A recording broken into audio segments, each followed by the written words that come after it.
ഡെലിവറിക്ക് ശേഷവും നിങ്ങളുടെ വയർ കുറയുന്നില്ലേ? Then wait. നിങ്ങൾക്ക് ഡയാസ്റ്റാസിസ് വ്യക്തി ഉണ്ടാകാൻ സാധ്യതയുണ്ട്. അത് വീട്ടിൽ എങ്ങനെ സെൽഫ് ടെസ്റ്റ് ചെയ്യാമെന്ന് നോക്കിയാലോ? വായോ. ഫസ്റ്റ് ഒരു മാറ്റിൽ കാലുകൾ മടക്കി വെച്ച് ഫ്ലാറ്റായി കിടക്കുക.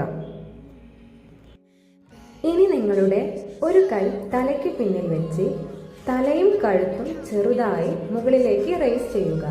നിങ്ങളുടെ സ്റ്റൊമക് മസിൽ എൻഗേജ്മെന്റ് ആകുന്ന രീതിയിൽ. നെക്സ്റ്റ് മറു കൈയിലെ 2 അല്ലെങ്കിൽ 3 വിരൽ കുത്തനെ നിങ്ങളുടെ ബെല്ലി ബട്ടനെ തൊട്ടു മുകളിലോ താഴെയോ അമർത്തി നോക്കുക. നിങ്ങളുടെ വയറിലെ മസിൽസിനിടയിൽ വിരലുകൾ ആഴ്ന്നു പോകുന്നത് പോലെ ഒരു ഗ്യാപ്പ് അനുഭവപ്പെടുന്നുണ്ടോ? അങ്ങനെ 2 ഫിംഗറിൽ കൂടുതൽ ഗ്യാപ്പ് ഉണ്ടെങ്കിലോ അല്ലെങ്കിൽ അതൊരു ഗ്യാപ്പായി തോന്നുന്നുണ്ടെങ്കിൽ ഇറ്റ് കുഡ് ബി ഡയാസ്റ്റാസിസ് വ്യക്തി.